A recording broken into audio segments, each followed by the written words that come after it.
한국은 도대체 몇 수를 내다 본 겁니까? 무려 583년입니다. 전 세계 경제학자들이 한강의 기적을 분석할 때 그는 전혀 다른 곳을 가리켰습니다. 자원도 인구도 제국의 역사도 없는 이 나라가 어떻게 세계 반도체와 조선업의 심장을 장악했냐고요? 교수는 단언합니다. 한국 경제의 진짜 엔진은 바로 한글입니다. 처음엔 모두가 비웃었지만 교수가 제시한 데이터 앞에 장래는 비명에 가까운 탄성이 터져 나왔습니다. 자원도 없는 나라가 세계 1위를 싹쓸이하는 이유, 우리가 너무 익숙해서 몰랐던 한글의 무서운 실체, 지금 바로 공개합니다. 저는 해야만 했습니다. 진실을 목격해버린 이상 거짓된 영광 위에서 편안하게 은퇴할 수는 없었습니다. 샌더스 극장의 육중한 참나무 문을 열자마자 쏟아지는 열기가 제 안경알을 뿌옇게 만들었습니다. 500석 규모의 계단식 강의실은 이미 10,000원이었습니다. 통로까지 빼곡히 들어찬 학생들, 맨 앞줄에 팔짱을 끼고 앉은 동료 교수들, 그리고 강단 구석에서 번쩍이는 카메라 플래시들. 그들은 모두 나를 축하하러 온 것이었습니다. 이번 학기를 끝으로 은퇴를 선언한 나, 로버트 밀러의 마지막 고별 강연을 듣기 위해서였죠. 그들의 눈빛에는 존경과 아쉬움이 가득했습니다. 평생을 경제발전 이론에 바친 학자, 45년간 전 세계 90여 개국의 경제 성장을 예측해온 살아있는 전설, 그것이 그들이 알고 있는 나였습니다. 나는 강단 중앙으로 천천히 걸어갔습니다. 낡은 마룻바닥이 내 구두굽 소리에 맞춰 삐걱거렸습니다. 강단에는 이미 내가 40년 전 박사학위 논문에서 처음 발표했던, 그리고 나를 세계적인 석학의 반열에 올려놓았던 그 유명한 공식이 적혀 있었습니다. ER 곱하기 P 곱하기 I, 경제력은 자원과 인구, 그리고 제국의 역사적 경험을 곱한 값이다. 이것은 나의 신앙이었습니다. 나의 종교였고 나의 세계였습니다. 미국이 왜 강대국인가? 광활한 영토라는 자원, 3억이 넘는 인구, 그리고 세계를 경영해본 경험이 있기에 가능한 것입니다. 영국은 왜 아직도 선진국인가? 자원은 부족해도 과거 해가지지 않는 제국을 운영했던 경험치와 인프라가 있기 때문입니다. 반대로 아프리카와 남미의 수많은 나라들이 왜 여전히 빈곤의 늪에서 허덕이는가? 그들에겐 자원은 있을지 몰라도 그것을 시스템으로 만들 제국의 경험이 부재하기 때문입니다. 이 공식은 완벽했습니다. 지난 반세기 동안 세계 경제의 흐름을 90% 이상의 정확도로 설명해냈습니다. 학계는 나를 찬양했고 노벨위원회는 매년 내 이름을 후보 명단 가장 높은 곳에 올렸습니다. 나는 강단에 서서 청중을 둘러보았습니다. 맨 앞줄에 앉은 학과장 토마스가 엄지손가락을 치켜 세우며 윙크를 보냈습니다. 그는 내 오랜 친구이자 나의 이론을 가장 강력하게 지지해온 동료였습니다. 학생들은 노트를 펼치고 내 입에서 나올 첫 마디를 받아 적을 준비를 하고 있었습니다. 신사숙녀 여러분, 내 목소리가 마이크를 타고 웅장하게 울려 퍼졌습니다. 강의실의 공기가 팽팽하게 당겨졌습니다. 오늘 저는 여러분에게 작별 인사를 하러 왔습니다. 여기저기서 탄식과 박수가 섞여 나왔습니다. 나는 잠시 멈추었습니다. 그리고 천천히, 아주 천천히 말을 이었습니다. 하지만 그 작별 인사는 여러분이 생각하는 은퇴 인사가 아닙니다. 나는 재킷 안주머니에서 붉은색 분필 하나를 꺼냈습니다. 보통 강의실에는 흰색이나 노란색 분필만 둡니다. 이 붉은 분필은 내가 오늘을 위해 특별히 준비해 온 것이었습니다. 마치 피처럼 붉은, 선명한 핏빛의 분필이었습니다. 나는 몸을 돌려 칠판을 향해 섰습니다.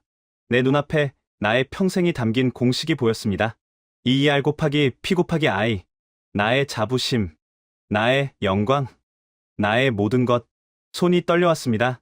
등 뒤에서 수백 개의 시선이 내 등에 꽂히는 것이 느껴졌습니다. 심장이 터질 듯이 뛰었습니다. 지금 내가 하려는 행동이 어떤 결과를 초래할지 나는 너무나 잘 알고 있었습니다. 이것은 학문적 자살이나 다름없었습니다. 나는 심호흡을 한번 크게 들이마셨습니다. 그리고 팔을 높이 들어 올렸습니다. 치익! 붉은 분필이 칠판을 거칠게 긁어내렸습니다. 알 위로 사선이 그어졌습니다. 자원 이론이 부정되었습니다. 치익! 이번에는 P 위로 붉은 선이 지나갔습니다. 인구 결정론이 폐기되었습니다. 치익! 마지막으로 I 위로, 제국주의 경험론 위로 거대한 X자가 그어졌습니다. 툭! 힘을 너무 준 탓에 붉은 분필이 반으로 부러져 바닥으로 떨어졌습니다.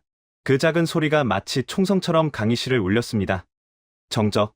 숨막히는 정적이 흘렀습니다. 500명의 사람들이 동시에 숨을 멈춘 것 같았습니다. 펜을 굴리는 소리, 책장을 넘기는 소리, 기침 소리 하나 들리지 않았습니다.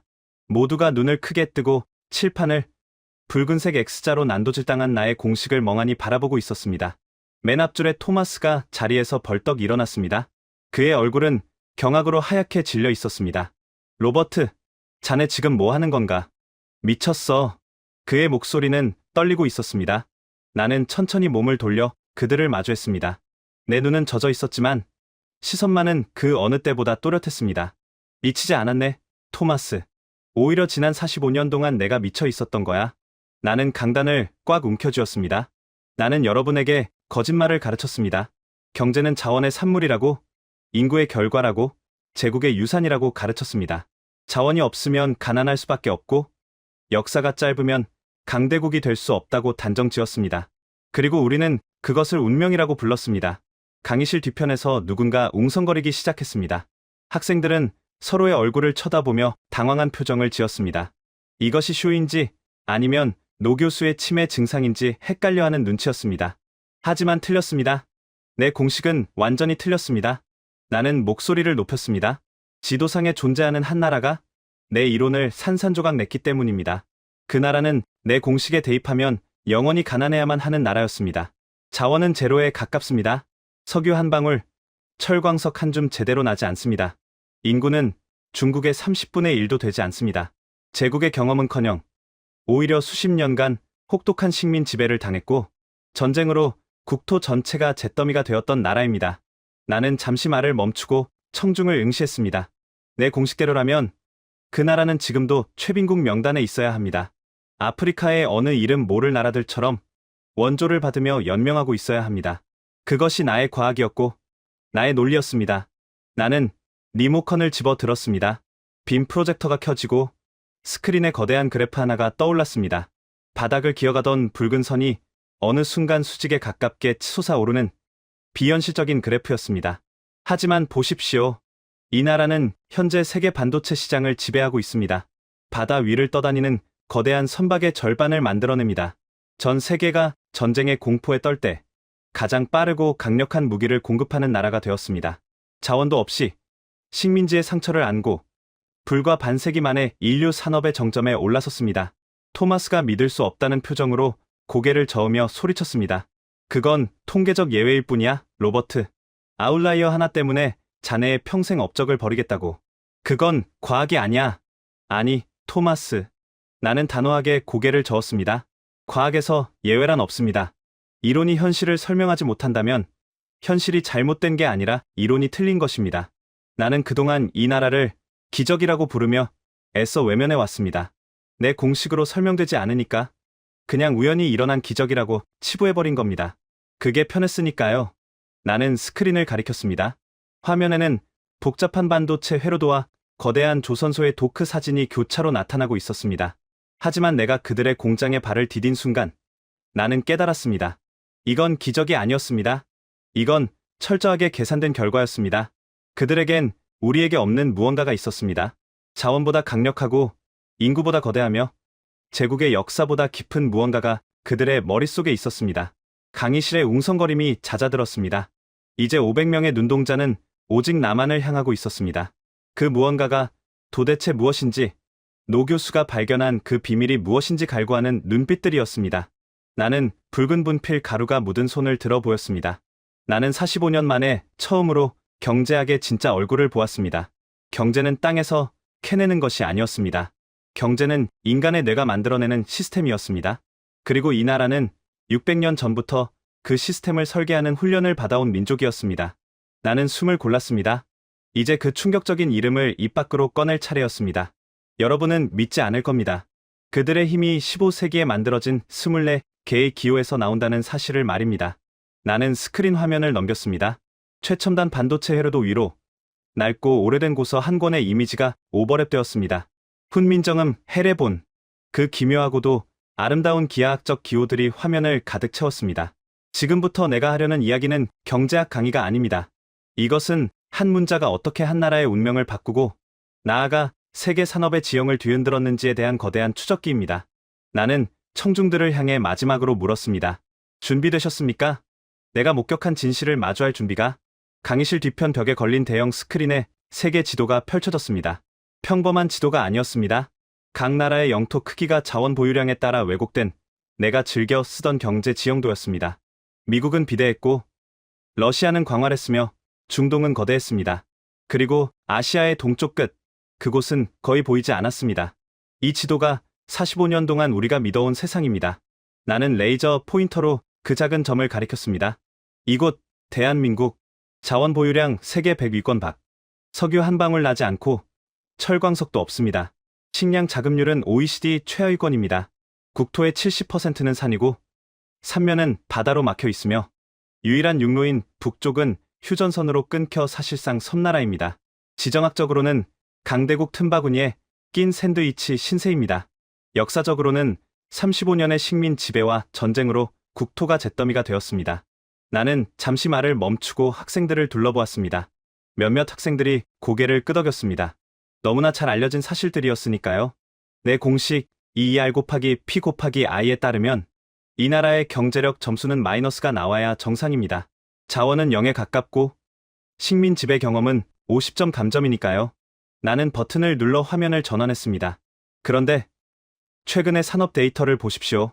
스크린에 붉은색 막대 그래프들이 솟아올랐습니다. 그것은 기형적이었습니다. 마치 중력을 거스르는 듯한 비상식적인 수치들이었습니다. 메모리 반도체 세계 시장 점유율 60% 이상, 전 세계 스마트폰과 PC, 데이터 센터의 절반 이상이 이 나라가 만든 칩으로 돌아갑니다. LNG 운반선 수주 점유율 80% 육박, 바다 위를 떠다니는 고부가 가치 선박의 대부분을 이 나라가 만듭니다. 최근 5년간 방산 수출 증가율 세계 1위, 폴란드, 루마니아, 호주, 심지어 중동까지 이 나라의 무기를 사겠다고 줄을 섰습니다. 강의실 곳곳에서 탄성이 터져 나왔습니다. 더 놀라운 건 속도입니다. 일본이 30년 걸려 이룩한 기술을 이 나라는 10년 만에 따라잡았습니다. 중국이 천문학적인 돈을 쏟아부어 쫓아오려 해도 3나노 공정과 초격차 기술 앞에서는 여전히 2년 뒤처져 있습니다. 자원도, 인구도, 제국의 경험도 없는 나라가 어떻게 이런 압도적인 기술 패권을 쥐게 되었을까요? 앞줄에 앉아있던 젊은 교수, 레이몬드가 손을 들었습니다. 그는 중국계 미국인으로 나의 수제자이자 강력한 경쟁자였습니다. 평소 날카로운 분석으로 정평이 난 그가 입을 열었습니다. 교수님, 그건 이미 학계에서 수없이 논의된 주제 아닙니까? 레이몬드의 목소리에는 자신감이 넘쳤습니다. 정부 주도 성장 모델, 재벌 시스템의 효율성, 그리고 무엇보다 한강의 기적이라 불리는 특유의 교육열과 근면성, 그게 전부 아닙니까? 한국 정부가 반도체에 올인하고 재벌 기업들이 공격적인 투자를 감행하고 국민들이 밤낮 없이 일해서 이룬 성과죠. 자원은 없지만 인적 자원, 즉 노동력과 자본의 집중 투자가 만들어낸 결과입니다. 밀러 공식의 예외가 아니라 변형된 형태일 뿐입니다. 강의실의 분위기가 레이몬드 쪽으로 기울었습니다. 학생들은 고개를 끄덕이며 나를 쳐다보았습니다. 레이몬드의 설명은 논리적이었고 우리가 익히 들어온 상식에 부합했습니다. 나는 씁쓸한 미소를 지었습니다.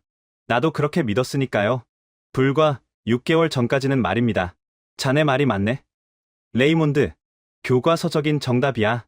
나는 레이몬드를 똑바로 쳐다보았습니다. 하지만 자네 이론에는 치명적인 허점이 있어. 레이몬드의 눈썹이 꿈틀했습니다. 정부 주도 투자? 중국은 한국보다 수십 배 많은 돈을 반도체 굴기에 쏟아부었네. 빅펀드만 해도 수백조 원이야. 인력? 중국의 공대 졸업생 수는 한국의 10배가 넘네. 재벌 시스템. 러시아의 올리가르이나 동남아의 재벌들도 비슷해. 근면성? 베트남이나 인도의 노동자들도 한국인 못지않게, 아니 더 오랜 시간 일하네. 나는 목소리를 낮추었습니다. 그럼에도 불구하고 왜 중국은 아직도 3나노 공정의 수율을 잡지 못하고 있나? 왜 일본의 조선소들은 한국에게 1위 자리를 내주고 몰락했나? 왜 유럽의 방산 기업들은 납기를 5년이나 늦추는데 한국은 계약 3달 만에 전차를 폴란드에 도착시키나? 레이몬드는 대답하지 못했습니다. 입술을 깨물며 생각에 잠겼습니다. 자본과 노동, 투자의 규모만으로는 설명할 수 없는 무언가가 있다는 뜻이야. 돈으로 살 수 없고 시간으로 때울 수 없는 격차. 나는 그것을 보이지 않는 변수, 히든 밸류라고 부르기로 했네. 나는 화면을 다시 바꿨습니다. 이번에는 복잡한 수치들이 가득한 표였습니다. 1983년 삼성전자가 처음으로 64K 디램 개발을 선언했을 때의 데이터였습니다. 당시 한국은 반도체 불모지였습니다. 기술도, 장비도 인력도 없었죠. 일본의 미쓰비시 연구소장은 한국이 반도체를 하면 망한다고 보고서까지 썼습니다. 미국 인텔의 엔지니어들은 코웃음을 쳤죠. 그런데 결과는 어땠습니까? 개발 선언 1년도 안 되어 성공. 세계 네 번째였습니다. 선진국들이 수십 년 걸린 과정을 단 몇 달 만에 해치운 겁니다. 나는 표의 한 구석을 가리켰습니다. 이게 말이 됩니까? 기술 이전을 받았다고 해도 소화하는데 시간이 필요합니다. 매뉴얼을 읽고 장비를 다루고 공정을 최적화하는 물리적인 시간 말입니다. 그런데 한국은 그 시간을 압축해버렸습니다. 마치 10년이라는 시간을 1년으로 농축시킨 것처럼. 강의실은 다시 침묵에 잠겼습니다.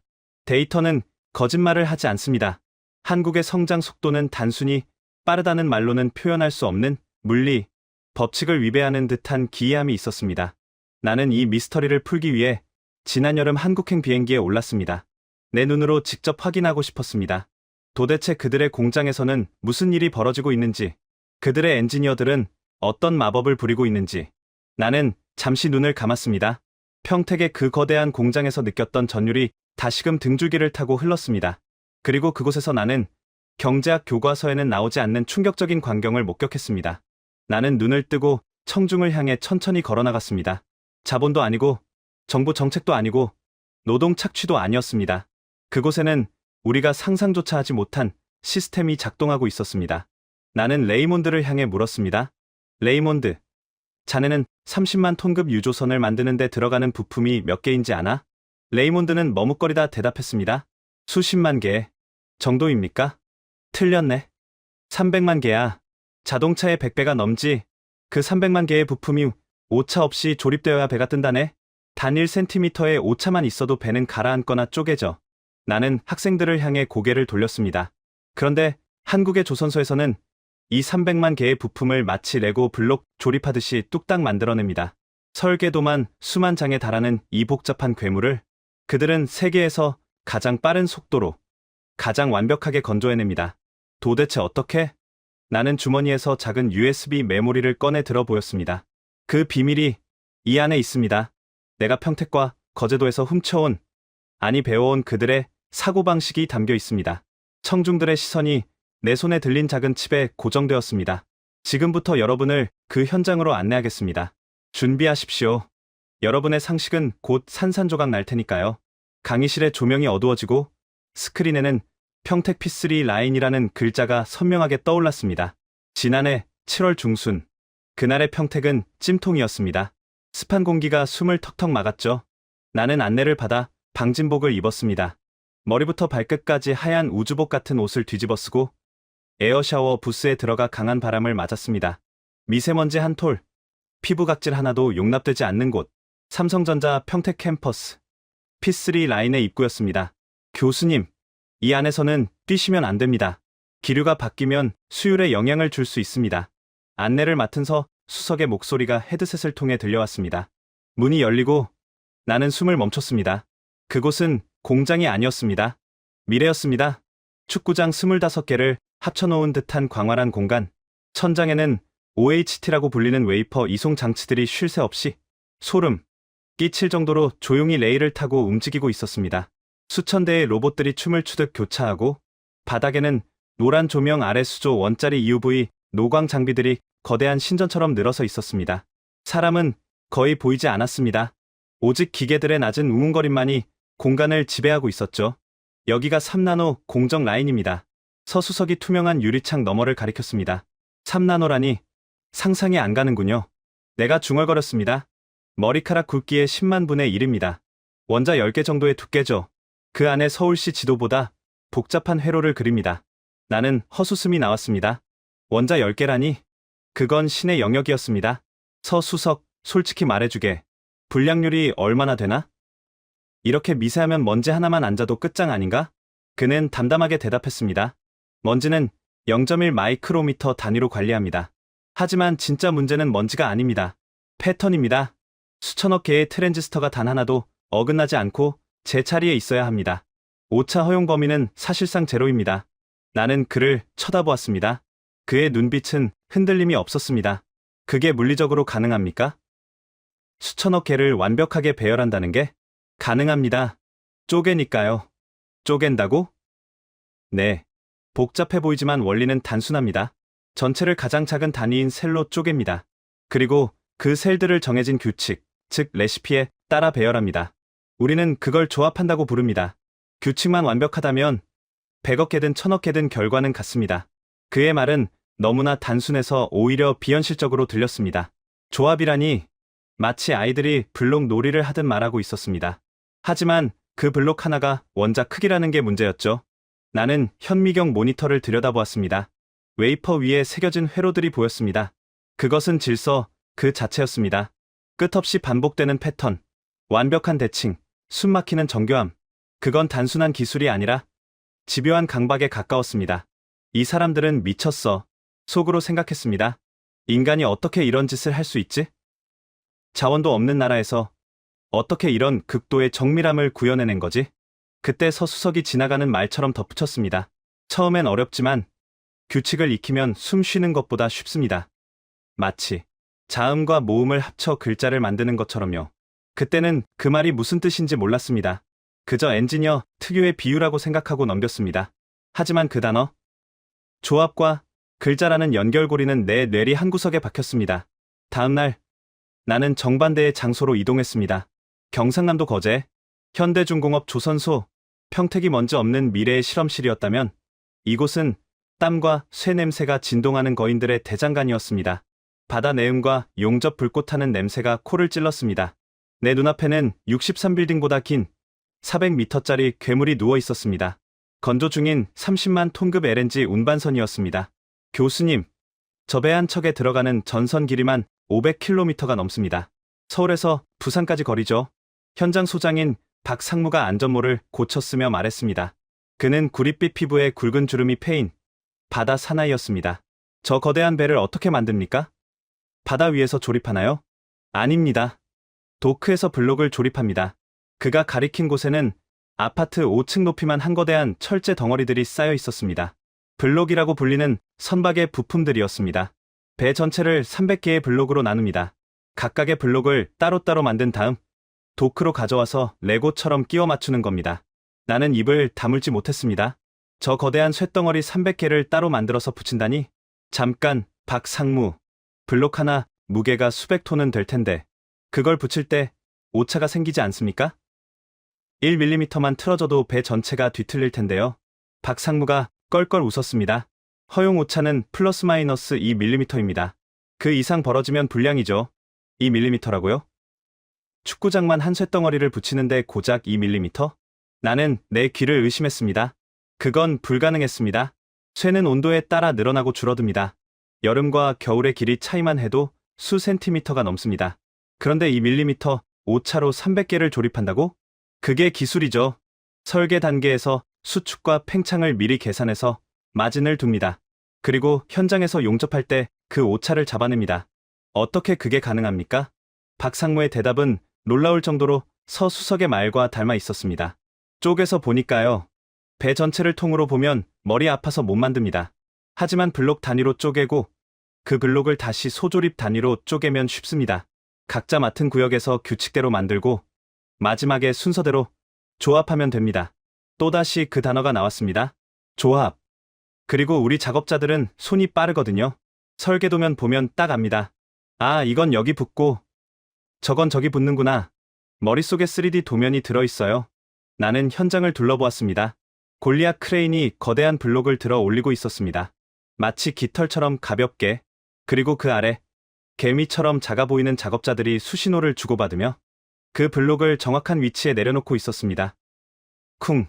육중한 쇳소리와 함께 블록이 제자리를 찾았습니다. 한치의 오차도 없이 마치 처음부터 한 몸이었던 것처럼 나는 전율을 느꼈습니다. 이것은 단순한 노동이 아니었습니다. 이것은 거대한 오케스트라였습니다. 300만 개의 부품, 수천 명의 작업자, 수백 개의 공정이 지휘자도 없이 완벽한 화음을 만들어내고 있었습니다. 나는 박상무에게 물었습니다. 다른 나라 조선소들도 이렇게 합니까? 중국도 따라하려고는 하죠. 블록 공법 자체는 우리가 개발한 게 아니니까요. 하지만 그들은 이 속도와 정밀도를 못 따라옵니다. 왜죠? 장비는 똑같을 텐데. 글쎄요. 뭐랄까? 그들은 매뉴얼을 보고 따라하기 바쁩니다. 하지만 우리는 도면을 보면 감이 옵니다. 아, 이 배관은 이쪽으로 돌려야 나중에 간섭이 안 생기겠구나 하는 시스템적인 감각이죠. 우리는 어릴 때부터 복잡한 걸 조립하고 맞추는데 익숙하니까요. 평택과 거제, 반도체와 조선, 전혀 다른 두 산업이었지만 그 본질은 쌍둥이처럼 닮아 있었습니다. 첫째, 복잡한 대상을 최소 단위인 셀과 블록으로 분해한다. 둘째, 분해된 단위를 규칙에 따라 정밀하게 제작한다. 셋째, 그것을 다시 완벽하게 조합하여 거대한 시스템을 완성한다. 그날 밤, 나는 서울로 돌아오는 KTX 안에서 잠을 이루지 못했습니다. 창밖으로 스쳐 지나가는 한국의 풍경을 바라보며 끊임없이 자문했습니다. 이건 우연이 아니다. 한 나라의 국민이 반도체라는 미시 세계와 선박이라는 것이 세계를 동시에 제패한다는 건 통계적으로 불가능한 일이다. 이들에겐 공통된 사고방식이 있다. 무언가가 이들의 뇌를 이렇게 훈련시켰다. 복잡한 것을 두려워하지 않고 쪼개서 정복하는 능력, 수만 개의 변수를 규칙으로 통제하는 능력, 보이지 않는 질서를 시각화하는 능력. 도대체 그 무언가가 무엇일까? 무엇이 이 작은 나라, 사람들을 전 세계에서 가장 뛰어난 시스템 설계자로 만들었을까? 나는 호텔방에 돌아와 노트북을 켰습니다. 그리고 무심코 검색창에 엔지니어들이 했던 말들을 입력해 보았습니다. 조합, 규칙, 최소 단위, 그리고 연관 검색어로 뜬 하나의 이미지. 그것은 오래된 책의 한 페이지였습니다. 둥근 원과 직선, 네모난 기호들이 기하학적으로 배치된 그림.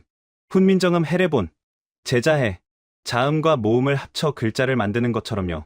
서수석의 말이 귓가에 맴돌았습니다. 나는 홀린 듯 그 이미지를 클릭했습니다. 그리고 그 순간 내 심장은 멎는 것 같았습니다. 화면에 뜬 15세기의 문자 시스템. 기역, 니은, 미음, 시옷, 이응, 아, 야, 여.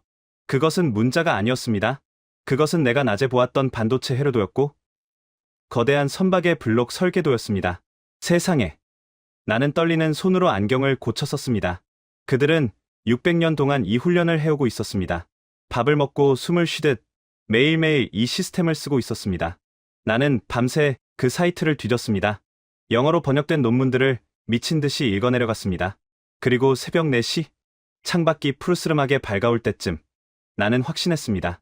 내가 찾던 보이지 않는 변수, 내 공식을 무너뜨린 그 히든 밸류가 바로 이것임을. 나는 하버드의 연구실로 전화를 걸었습니다. 시차 때문에 오후였을 조교가 전화를 받았습니다. 교수님, 무슨 일이세요? 아직 한국 아니신가요? 나는 흥분을 감추지 못하고 소리쳤습니다. 제임스, 내일 아침 제일 먼저 도서관으로 가서 책을 좀 찾아보게. 아니, 언어학과 교수에게 연락해. 1443년 코리아의 킹 세종에 대한 모든 자료가 필요해. 네? 킹 세종이요? 갑자기 무슨 역사 연구를? 역사가 아냐, 제임스. 이건 미래야. 내가 찾던 마지막 퍼즐 조각이라고. 나는 전화를 끊고 다시 모니터를 응시했습니다. 화면 속의 기호들이 마치 살아있는 생물처럼 꿈틀거리는 것 같았습니다. 600년 전의 왕. 그는 도대체 무엇을 본 것일까요? 그는 단순히 백성을 가르치기 위해 글자를 만든 것이 아니었습니다. 그는 백성들의 머릿속에 소프트웨어를 깔아준 것이었습니다. 나는 붉게 충혈된 눈으로 웃음을 터뜨렸습니다. 이제야 모든 것이 설명되었습니다. 왜 그들이 그렇게 빨리 배우는지, 왜 그들이 그렇게 복잡한 공정을 두려워하지 않는지. 그들은 태어날 때부터 시스템 아키텍트였던 겁니다. 다음 날 아침, 나는 예정된 출국 일정을 취소했습니다. 조교 제임스가 국제전화로 비명을 질러댔지만 상관없었습니다. 나에게는 지금 당장 확인해야 할 가설이 있었으니까요. 나는 통역을 대동하고 서울의 국립중앙박물관으로 향했습니다. 박물관 깊숙한 곳, 유리관 속에 보관된 그 책. 1940년에야 비로소 세상에 다시 모습을 드러낸 국보 제70호 훈민정음 해례본을 보기 위해서였습니다. 유리관 앞에 섰을 때 나는 기묘한 압박감을 느꼈습니다. 낡고 바랜 종이 위에 검은 먹으로 쓰인 글자들. 그것은 단순한 고문서가 아니었습니다. 그것은 600년 전에 천재가 미래를 향해 남긴 소스 코드였습니다. 나는 해례본의 영문 번역본을 펼쳐들고 본문과 대조하며 읽어 내려갔습니다. 첫 장을 넘기자마자 나는 내 눈을 의심해야 했습니다. 나란 말이 중국과 달라 로 시작하는 그 유명한 서문이 아니었습니다. 내가 주목한 것은 그 뒤에 이어지는 제자해, 즉 글자를 만든 원리를 설명하는 파트였습니다. 세상에. 이건 언어학 책이 아니야. 나는 전율하며 중얼거렸습니다. 이건 공학 매뉴얼이야. 통상적으로 문자는 오랜 세월에 걸쳐 자연스럽게 진화합니다. 상형 문자가 추상화되거나 기존의 문자를 빌려 변형시키죠. 영어의 알파벳도, 일본의 가나도, 중국의 한자도 모두 진화의 산물입니다. 하지만 이 책은 달랐습니다. 기역은 혀뿌리가 목구멍을 막는 모양을 본뜬다. 니은은 혀가 위심몸에 닿는 모양을 본뜬다. 미음은 입의 모양을 본뜬다. 나는 머릿속으로 어제 평택 반도체 공장에서 보았던 설계도를 떠올렸습니다. 문제를 정의한다. 발음기관의 형태, 가장 작은 단위로 분해한다. 음소, 각 단위를 추상화하여 기호로 만든다. 자음 기본자, 이것은 완벽한 모델링 기법이었습니다. 실제하는 현상인 소리를 관찰하고 그것을 가장 단순하고 효율적인 기호로 변환하는 추상화 능력. 현대 컴퓨터 공학에서 객체 지향 프로그래밍을 설계할 때 쓰는 방식과 소름 끼칠 정도로 똑같았습니다. 하지만 놀라움은 거기서 끝나지 않았습니다. 기역에 획을 더하면 키읔이 된다. 니은에 획을 더하면 디귿이 되고 또 더하면 티읕이 된다.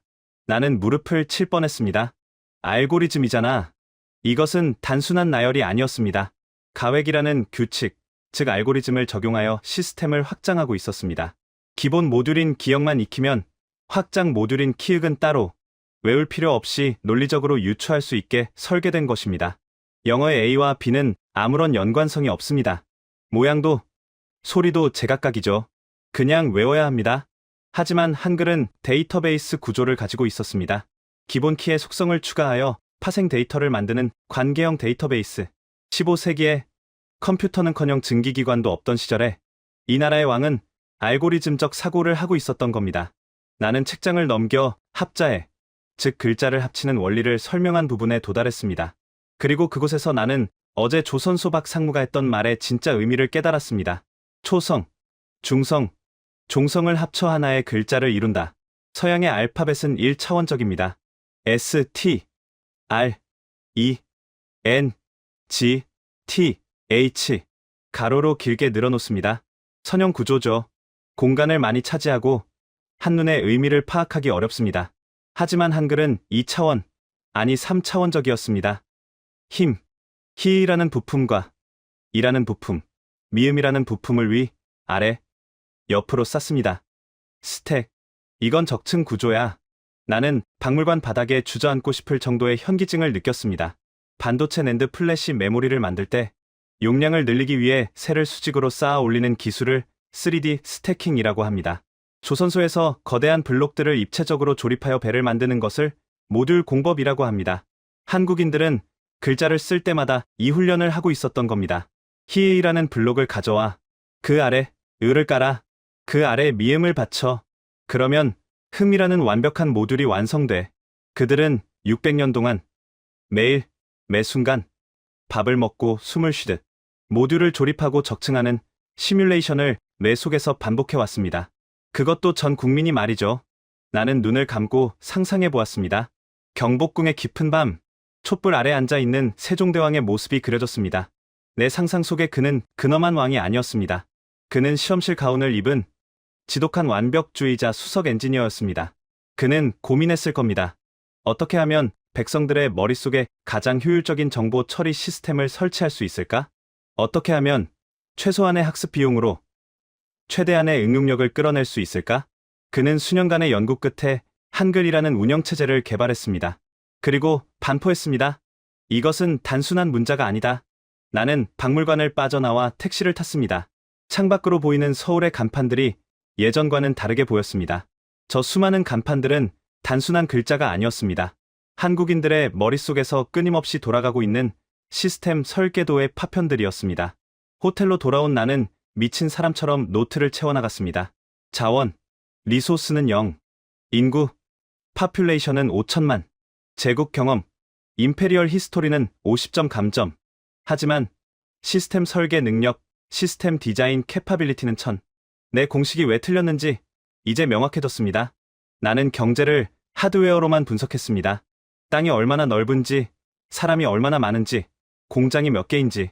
하지만 21세기의 경제는 소프트웨어가 지배합니다. 얼마나 효율적으로 생각하는가, 얼마나 빠르게 문제를 분해하고 재조립하는가, 복잡성을 두려워하지 않는가? 한국은 1443년에 이미 전 국민에게 시스템적 사고라는 소프트웨어를 깔아주었습니다. 그 소프트웨어가 500년 동안 잠복해 있다가 산업화라는 전원을 만나자 폭발적으로 작동하기 시작한 겁니다.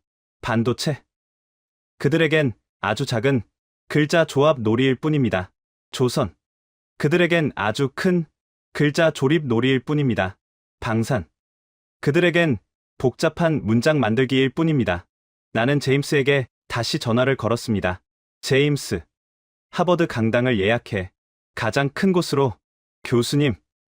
출국 취소하신 거 아니었어요? 내일 간다. 가서 전쟁을 시작할 거야. 전쟁이라뇨? 누구랑요? 나의 45년, 그리고 낡아빠진 경제학계 전체와 나는 가방을 쌌습니다. 훈민정음 헤레본의 복사본을 소중하게 챙겨 넣었습니다. 이것이 나의 무기였습니다. 서구의 오만한 학자들은 상상도 못할 동양의 작은 나라에서 발견한 가장 강력한 지적 무기. 나는 거울을 보며 넥타이를 매만졌습니다. 거울 속에 나는 더 이상 패배감에 젖은 늙은이가 아니었습니다. 나는 진리를 발견한 탐험가였고 새로운 패러다임을 선포할 선지자였습니다. 공항으로 가는 길, 인천대교 위에서 나는 붉게 타오르는 석양을 보았습니다. 두고 보게, 토마스. 자네가 입버릇처럼 말하던 기적이라는 단어를 내가 과학으로 바꿔놓을 테니까. 비행기가 활주로를 박차고 올랐습니다. 아래로 반짝이는 평택의 반도체 공장과 멀리 보이는 조선소의 불빛들이 별처럼 빛나고 있었습니다. 저 불빛 하나하나가 거대한 한글 잠옷처럼 보였습니다. 이제 하버드로 돌아갑니다. 그곳에서 나는 증명할 것입니다. 문명이란 땅에서 캐내는 것이 아니라 인간의 머릿속에서 설계되는 것임을, 그리고 그 설계를 가장 먼저, 가장 완벽하게 해낸 민족이 인류의 산업 지도를 어떻게 다시 그리고 있는지를 내 손에 들린 훈민정음 헤레본이 뜨겁게 달아오르는 것 같았습니다. 이것은 과거의 유산이 아니라 미래의 설계도였습니다. 하버드로 돌아온 나는 마지막 강의 날 모든 것을 걸기로 했습니다. 강의실의 공기는 무거웠습니다. 500명의 숨소리조차 들리지 않는 정막. 스크린에는 15세기의 낡은 책 한 권이 떠 있었고 칠판에는 붉은 X자가 그어진 나의 옛 공식이 처참하게 남아 있었습니다. 맨 앞줄에 앉아 있던 토마스 학과장이 참을 수 없다는 듯 입을 열었습니다. 로버트, 농담이 지나치네. 그는 헛웃음을 지으며 주위를 둘러보았습니다. 자네 지금 진심인가?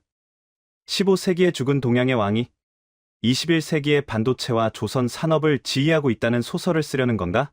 우리가 경제학 강의실에 있는 건지 판타지 소설 창작 수업에 있는 건지 모르겠군. 학생들 사이에서 킥킥거리는 웃음소리가 새어나왔습니다. 레이몬드 교수도 팔짱을 낀 채 고개를 저었습니다. 교수님, 존경하지만 이건 비약입니다. 상관관계를 인과관계로 착각하신 겁니다. 한국인들이 문맹률이 낮다는 건 인정합니다. 하지만 글자를 빨리 배우는 것과 나노 공정을 설계하는 것 사이에 무슨 과학적 연결고리가 있습니까? 그건 그저 우연의 일치일 뿐입니다. 우연이라? 나는 칠판으로 다가갔습니다. 그리고 부러진 붉은 분필 대신 흰 분필을 집어 들었습니다. 자네들은 내 공식이 왜 틀렸는지 묻지 않았네. 대신 내가 미쳤다고 생각했지.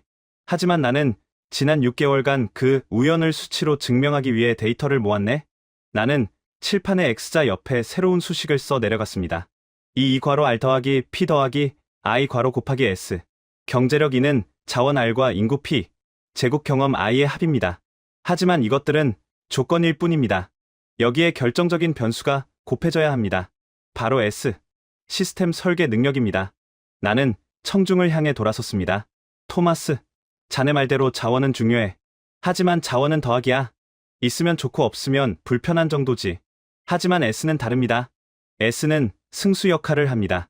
S가 0이면 아무리 자원이 많아도 결과는 미미합니다.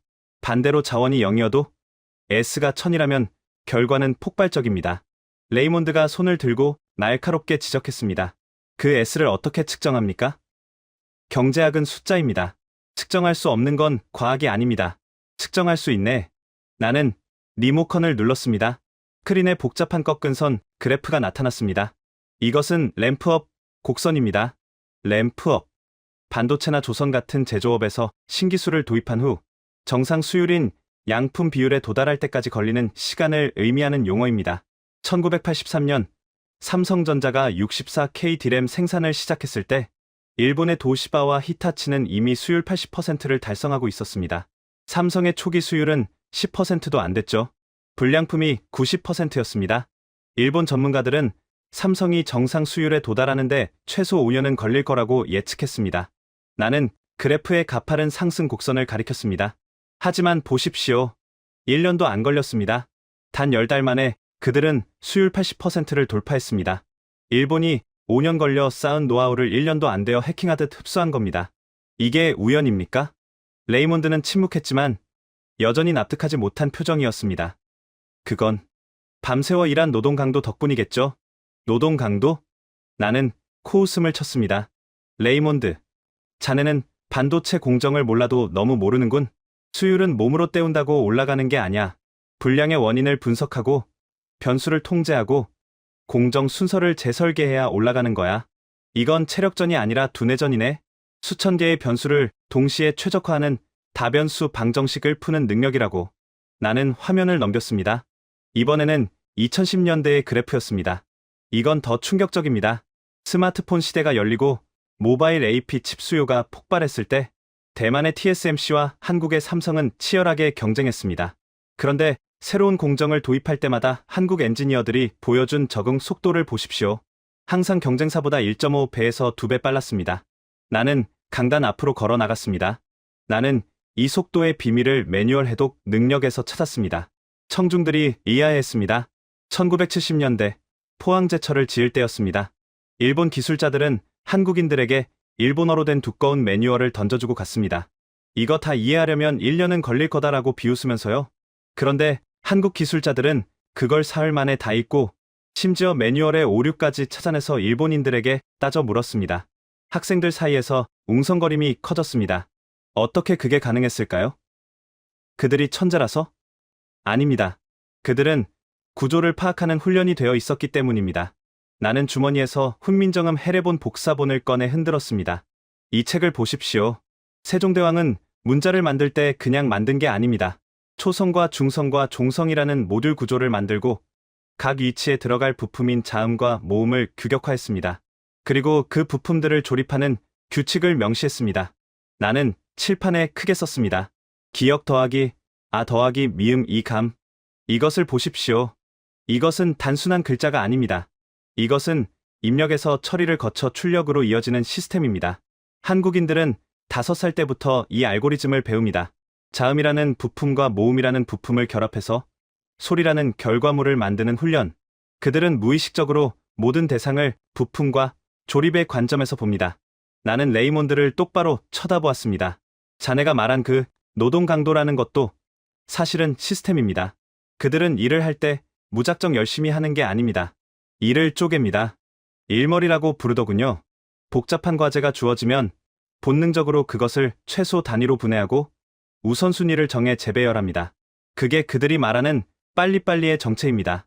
단순히 서두르는 게 아니라 불필요한 공정을 삭제하고 최적의 경로를 찾아내는 프로세스 최적화 능력입니다. 토마스가 팔짱을 풀며 물었습니다. 그렇다면 로버트, 다른 문자들은 시스템이 아니란 말인가? 알파벳도 글자를 조합하지 않나? 좋은 지적이야, 토마스. 나는 준비했던 비장의 카드를 꺼냈습니다. 알파벳은 나열입니다. S, T, R, U, C, T, U, R, E. 옆으로 쭉 늘어놓죠. 하지만 한글은 적층입니다. 입체적이죠. 공간 지각 능력이 필요합니다. 게다가 알파벳은 불규칙의 바다입니다. A가 어떤 단어에서는 R로, 어떤 단어에서는 A로 발음되죠. 예외 투성이입니다. 하지만 한글은 예외가 거의 없는 완벽한 규칙 기반 시스템입니다. 기억은 언제나 기억입니다. 이 엄격한 규칙성은 한국인들에게 또 하나의 강력한 무기를 쥐어주었습니다. 바로 표준화 능력입니다. 국제표준화 기구에서 새로운 산업표준을 발표하면 전 세계에서 가장 빨리 인증을 따내는 나라가 어디인지 아십니까? 언제나 한국입니다. 독일보다 빠릅니다. 왜일까요? 그들은 규칙을 따르는 것을 힘들어하지 않습니다. 오히려 규칙이 명확해지면 미친 듯한 속도를 냅니다. 그들의 언어가 바로 규칙 그 자체이기 때문입니다. 2010년 한국이 원전 수출 시장에 뛰어들었을 때를 기억하십니까? 프랑스의 아레바가 경쟁 상대였습니다. 아레바는 원전 종주국이었죠. 하지만 UAE는 한국을 선택했습니다.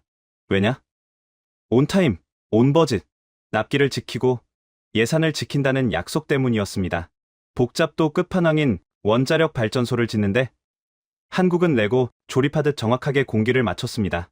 프랑스는 5년이나 지연됐는데 말이죠. 이 모든 게 우연일까요? 문해율, 기술 습득 속도, 램프업 단축, 표준화 적응력, 복잡계 제어 능력, 이 모든 지표가 단 하나의 나라를 가리키고 있습니다. 자원도, 인구도 없는 나라가 이 모든 분야에서 1, 2를 차지할 확률은 원숭이가 타자기를 쳐서 셰익스피어 전집을 완성할 확률보다 낮습니다. 이것은 우연이 아닙니다. 이것은 설계입니다. 1443년 세종이라는 천재 아키텍트가 심어놓은 딥러닝 코드가 600년의 학습을 거쳐 마침내 하드웨어로 구현된 것입니다. 나는 45년간 틀렸습니다. 나는 인간의 지적 능력을 과소평가했습니다. 나는 자원이 없으면 가난해야 한다고 믿었습니다. 하지만 한국은 보여주었습니다. 가장 강력한 자원은 땅 속에 있는 석유가 아니라 인간의 머릿속에 있는 생각의 틀이라는 것을. 이 괄호 R 더하기 P 더하기 I 괄호 곱하기 S. 이것은 단순히 항 하나를 더한 것이 아니었습니다. 이것은 인류의 가능성을 다시 정의한 것이었습니다. 오늘부로 저는 노벨 경제학상 후보직을 사퇴합니다. 이 상을 받아야 할 사람은 제가 아닙니다.